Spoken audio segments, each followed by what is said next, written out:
Hey guys, how's it going, and welcome back to a brand new video on the channel. Now today we're reacting to another clip from Would I Lie to You, and for the first time in a very long while we have got a This Is My, where you get a special guest character and they tell their story and you have to guess which of the three contestants it is. So this one is special guest John, and the stipulations are David Mitchell's Night's Watch, Sheila Hancock's Hiccup Disruptor, and Stephen Mangan's Camper. So this was recommended to me by Trig Island. Thank you very much for the recommendation. And yeah, I'm really glad we've got one of these because it's good. You can sit back, you've got three separate stories to break down and see who's who.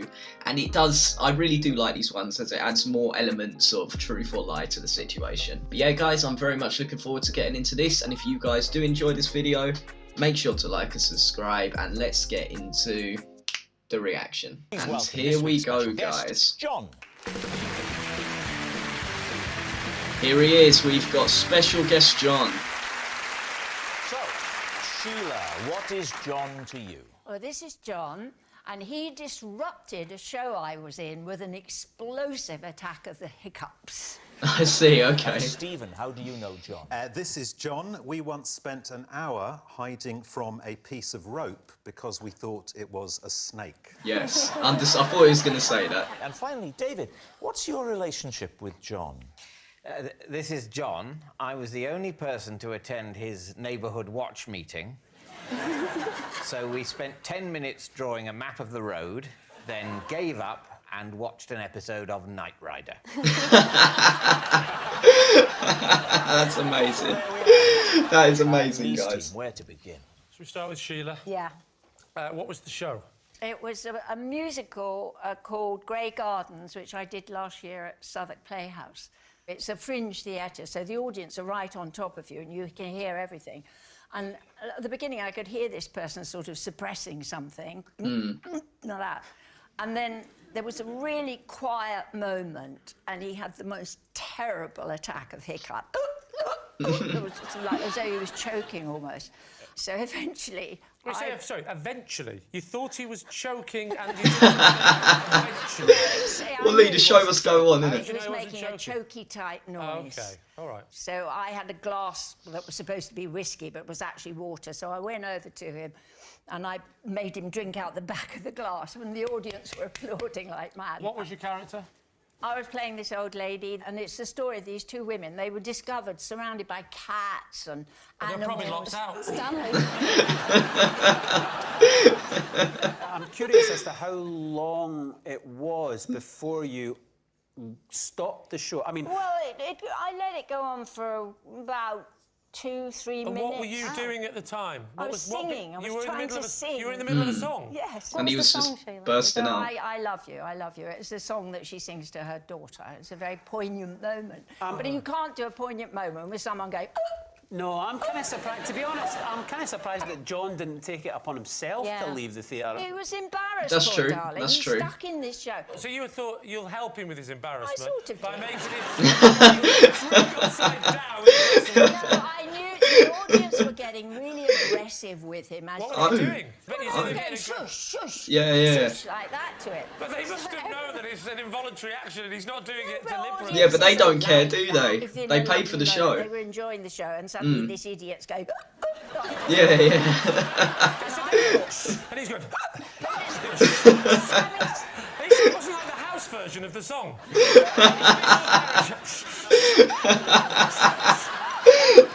Is that what you think house music sounds like? I mean, it wasn't far off. It wasn't far off, mate. Yep. It is. I'd say, of all the genres of music, although house isn't close, it's the closest. Unless you can tell me what that is closer than. I would say it's a very experimental, avant-garde, East Philip Berlin in the early 30s. Okay. Certainly wouldn't call it house music in a desperate attempt to get down with the kids. Mate, I would call it house music. 1930s East German is actually a genre of music. I'm saying... Give me a decade and a country. Yeah, in fact, you've also given a country that didn't exist in the decade you've given. Brilliant, David. I didn't even get that. Who John, would you like to quiz Right. next? So, what do we think? Do we think this is Sheila Hancock's hiccup disruptor? Now, there's no denying that she told this story well. No matter what she was prompted on, she was going bang. What was the song? I Love You. The audience reacted aggressive towards him. But I just feel for the man. I mean, you're there, you're trying to suppress it. And I do understand that she, in her kind nature, would go and give him water. But that would just... If that was me, that would be humiliating. But like he said, I would take it for myself to leave the theatre. So... It's difficult, guys. It's difficult.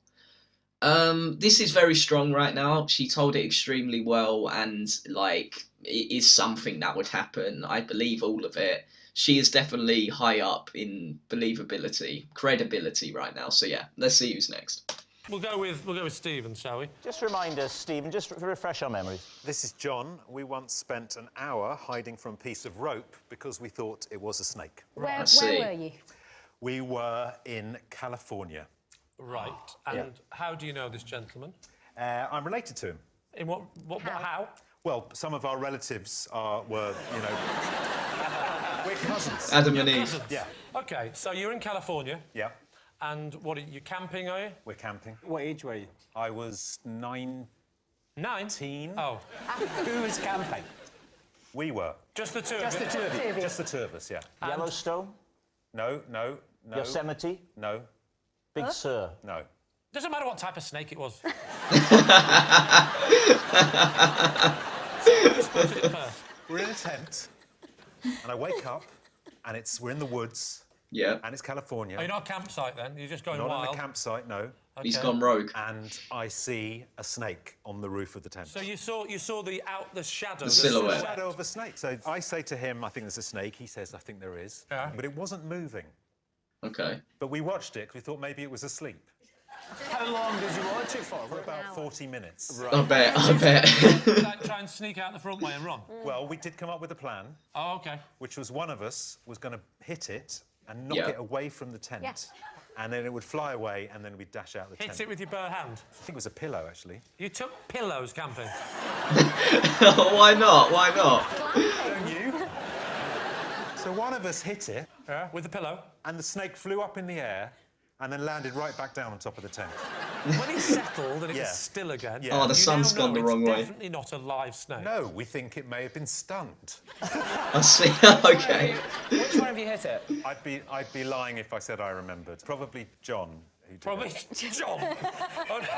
Probably John. It's not easy to remember blood, is it? So what happens next? We decided one of us had to dash out of the tent Yeah. and then see what the situation was. And who did And that? and John very bravely said he would do it. Okay. So quietly we got out of our sleeping bags. And to get him a quick exit, I helped open the flap and he jumped out. I see. Okay. I He see. turned around and he went, "You won't believe this. It's a rope."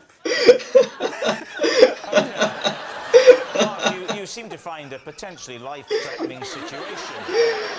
I mean, it was a rope though. Can I ask Stephen, where did this rope come from?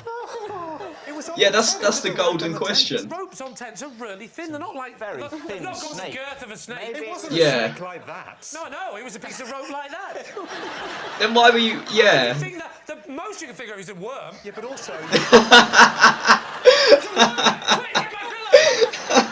it's also early morning, so the sun is just coming up, Forgot. casting Snakes a are a long lot thinner in the shadow. morning, aren't they? Sunday morning, it'll be fatter up during the day.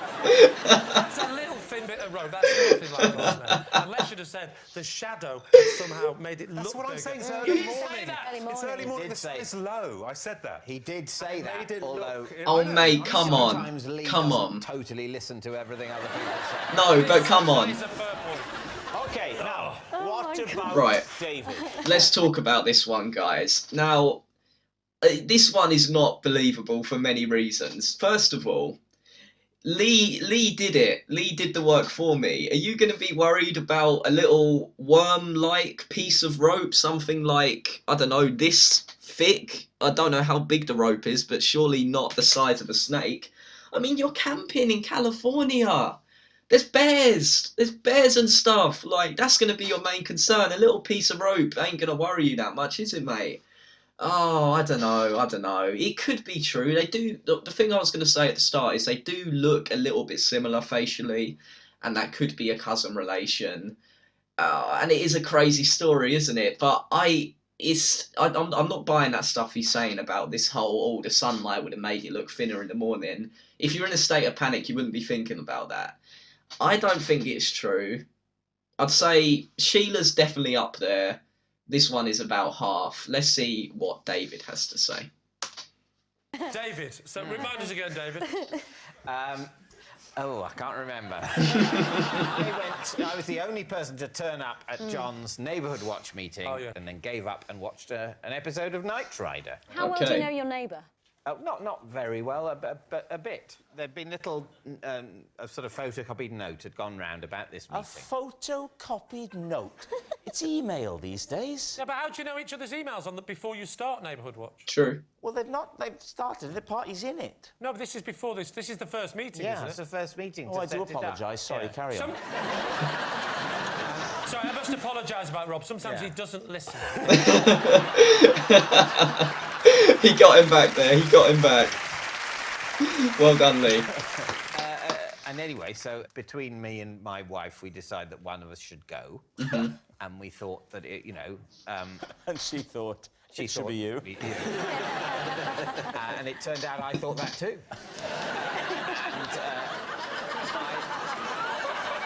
And it started off by you were drawing a map. And then, Map of the streets. Why were you drawing a map of the streets? Just because John wanted to explain the area he thought this neighbourhood watch group should cover. How many houses away do you live from him? He's, I think, next door but 4. Next door but 4. So let's say 5 houses away. That's a very good way to describe. Did anyone say he's next door but 4? Just somehow doesn't work. Next door but 1 is the limit to how much you can do. I'm going for it. I'm going next door but 40,000. That's where the Queen lives. You've got a good system there, mate. Or did he have it on a DVD? He had it on a DVD. So I'm a massive fan of Knight Rider. I've got all of them. Which one was this? Which what? Which episode? You know what? You understand the question. I don't remember the title of the episode. No, but what happened in the episode? I'd be interested to hear this. Michael Knight. Settle down, because this will be very interesting. Here we go. Michael Knight, that's a good start, Michael Knight. As I remember, he's driving along and he in kit, and he's driving absolutely on the speed limit. But not above the speed Even limit. in your anecdotes, health and safety is important. It's important to the plot. He's driving it, and it says on Kit's digital dial 55 miles an hour, which is the speed limit in America. And the police pull him over. It turns out that he is driving over the speed limit, but there's something wrong with Kit. He's all askew. Hang on, I'm just trying to remember the episode of Knight Rider where the story was about the speedometer being slightly broken. That's a coincidence, because I'm trying to do the same thing. All right. Wow. We need an answer. So, Lee's team. Yeah, it was a great story once again with David. That whole next door but 4. Yeah, me next door, but like 500,000 if you take a massive ocean in the way. I'm in the White House, so yeah, it was a great story, but I don't know. To be honest, if this was a while ago, and you watched an episode of Knight Rider, I don't think I would remember any of it. And yeah, he's probably seen it a few times, like before this. But would it be a neighbourhood watch in a house? Like, I don't know, guys. There's not going to be much that's going to knock me from Sheila Hancock in the way she told the story, and like there was nothing unconvincing about it. I think he's Sheila's hiccup disruptor. But it is possible it could be Stephen Mangan's snake rope because of how crazy the story is. Right, we've been in this situation before where one's very obvious and one is crazy. And it always is the crazy one. I don't know what to do, guys. I don't know what to do.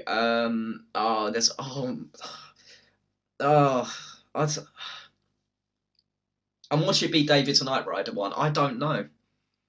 I've been swayed by the snake. I'm going to say it's Stephen Mangan Scamper. Let's see who it is. Is John Sheila's Oh, helpless guys. hiccuper, Stephen's cowardly companion, or David's night-riding neighbour? What do you think, Mark? It seems to me you can drive a bus through the holes in all three of them. I don't know. Stephen's snake. He had me until the pillow. Yeah. I just don't think David, even though he's a really nice man, I just don't think he'd have the patience. I'll have to pull you up on that. I can't take this stress, Someone else guys. would just be like, why don't we just go down the pub, mate? No, not David. Not David, no. David's never ended a sentence with mate. Mate, okay, fine. Fair enough. Except when playing chess. Even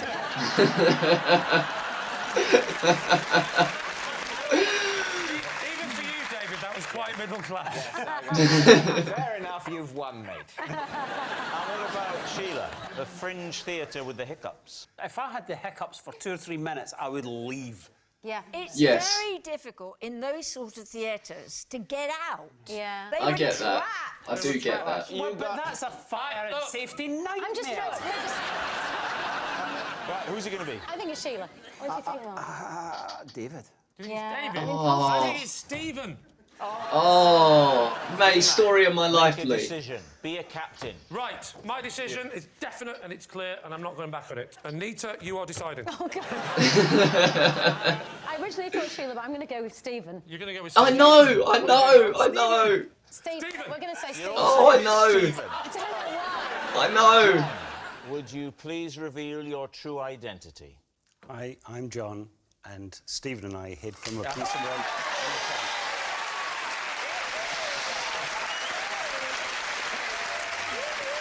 Let's go. John is Stephen's cowardly companion. Thank you very much, John. Let's go. Oh, guys, they had exactly the same thought process as me. You think it's one thing, and then you get swayed, and then you go to another. It was Stephen. I'm so happy I made that decision, and after getting 2 wrong yesterday, it feels so good to get this one right. So yeah, thank you, Trig, for this recommendation. You took me to hell and back making the decision, but thank you. And yeah, guys, I really hope you did enjoy this. And as per usual, if you have any other would I lie to recommendations, let me know in the comment section, and I will see you guys maybe later or tomorrow for the next video. Peace.